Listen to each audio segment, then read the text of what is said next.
Entonces, cuando tenemos una concurrencia de varios países, de varias potestades tributarias para gravar un mismo ingreso y eventualmente a una misma persona por ese mismo ingreso,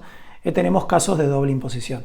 Es evidente que la doble imposición tiene efectos que son negativos a la inversión internacional, al comercio internacional, y más cuando si en lugar de una doble imposición hablamos de una múltiple imposición, que también puede suceder que un mismo ingreso sea gravado por varios países y no solamente por uno. Entonces, ¿qué sucede? Existen mecanismos para intentar aliviar la doble imposición, para intentar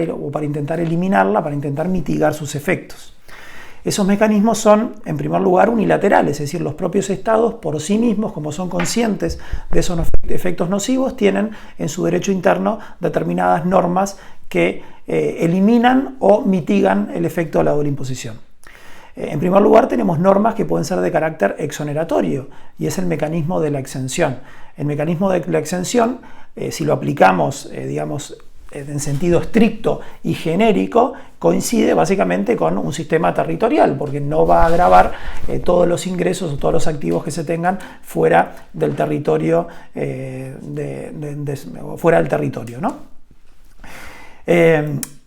Obviamente la exención no solamente tiene que ser de carácter general, sino que puede llegar a ser parcial. Es decir,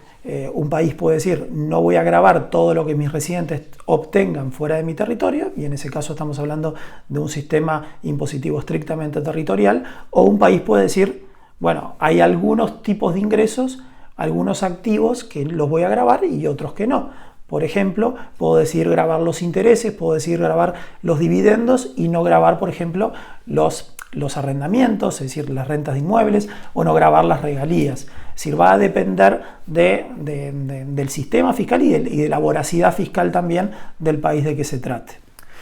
En segundo lugar, tenemos como mecanismo el del crédito fiscal. El del crédito fiscal no supone una desgravación como el de la exoneración, sino básicamente consiste en voy a gravar lo que obtengas fuera de fronteras, pero te voy a permitir deducir en mi jurisdicción el impuesto que hayas pagado en el extranjero. Es decir, te voy a dar un crédito fiscal por el impuesto pagado en el extranjero. Una variante del sistema del crédito fiscal es el conocido como tax sparring. Y es variante porque funciona exactamente igual que el crédito fiscal, pero con una diferencia muy importante, que es no solamente te voy a permitir deducir el impuesto pagado en el extranjero, sino también el impuesto que se debió pagar y por alguna norma exoneratoria, por alguna franquicia fiscal en el extranjero no se pagó. Entonces, la finalidad de este sistema, que en realidad surgió a raíz de iniciativas en algunos países desarrollados por inversiones en países en vías de desarrollo, es que precisamente los países desarrollados, los países de residencia del inversionista, los países exportadores de capital, no se beneficien del sacrificio fiscal que hace un país importador de capital, un país en vías de desarrollo, precisamente para atraer inversiones, y es por eso que otorga franquicias fiscales. Entonces, si yo por un lado otorgo franquicias fiscales, pero respecto a esas franquicias que otorgué, por otro lado el estado de residencia del inversionista me las va a gravar, en realidad el sacrificio que yo estoy haciendo no tiene sentido porque está siendo aprovechado por el estado de residencia del inversionista. Una variante del tax sparring es el tax matching credit. Acá también estamos hablando de un sistema de crédito fiscal, pero que básicamente parte de un supuesto de una tasa presunta de imposición en el país de la fuente. Es decir, no es ya el impuesto efectivamente pagado, sino que voy a considerar que todas tus inversiones en determinado país o todas tus inversiones en el extranjero, eso va a depender eventualmente del sistema interno, van a estar sujetas a imposición a una tasa determinada. Por ejemplo, un 20% o un 25%. Y yo te voy a reconocer un crédito fiscal por esa tasa, con independencia de que tu tasa efectiva haya sido de un 15% o de un 10%. Esta serie de mecanismos normalmente no son instrumentados de forma unilateral, sino que forman parte también de la otra modalidad para eliminar la doble imposición, que son los convenios entre países para evitar la doble imposición y también, bueno, para intercambiar información tributaria y para prevenir la evasión fiscal, que es el nombre que llevan estos convenios hoy en día. Es decir, por un lado tenemos mecanismos unilaterales y por otro lado tenemos también mecanismos bilaterales, que son estos convenios. Y estos convenios lo que hacen es distribuir la potestad tributaria, es decir, la potestad para gravar, entre un estado de la residencia y el estado de la fuente donde se realiza la inversión, donde se obtiene el ingreso.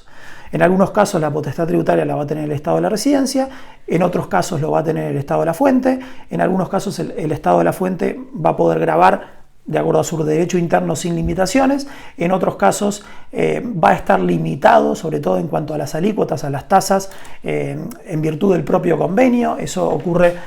sobre todo en los artículos, por ejemplo, 10, 11 y 12, que son artículos de dividendos, de intereses y de regalías. Y también los convenios para evitar la doble imposición, evidentemente, son un instrumento absolutamente legítimo de planificación fiscal internacional. Hoy en día, los propios convenios y también muchos estados en su normativa interna contienen evidentemente disposiciones que intentan impedir el uso de estos convenios para obtener eficiencia fiscal en operaciones internacionales. Y bueno, y es tan legítimo lo uno como lo otro, simplemente quería remarcárselo. Por otro lado, los convenios son utilizados también para intercambiar información tributaria, son utilizados también para, en temas de, digamos, tributarios administrativos, de cooperación entre las administraciones tributarias. Evidentemente son aprovechados también en aquellos convenios que podríamos llamar asimétricos, es decir, que tenemos un país exportador de capital y un país únicamente importador de capital, y ahí lo que sucede es que en definitiva también los convenios pueden beneficiar al país exportador de capital, porque el país importador de capital está haciendo un sacrificio en cuanto a las tasas de imposición, está limitando su potestad tributaria precisamente para atraer más inversiones, ¿no? Y bueno, y finalmente son utilizados por organismos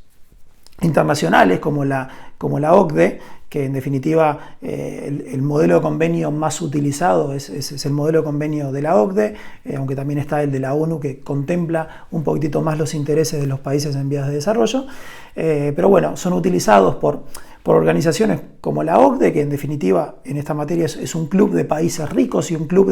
de no solamente de países ricos, sino un club de administraciones fiscales de países ricos, que en base a este convenio, en base también a distintas acciones, en base a la elaboración de listas, en base a la calificación de jurisdicciones cooperantes o de no cooperantes, en base también a lo que es CRS, que es el Convenio Internacional y Multilateral de Intercambio de Información Financiera de forma automática entre los países que son parte de CRS. Bueno, en definitiva, en base a todos estos instrumentos, la OCDE ha intentado y ha marcado la política tributaria internacional, ha marcado todas las tendencias en materia tributaria internacional y también, en definitiva, se ha encargado de demonizar todo lo que es la utilización de jurisdicciones offshore y a las personas que legítimamente estructuran sus negocios, sus inversiones, su patrimonio a través de jurisdicciones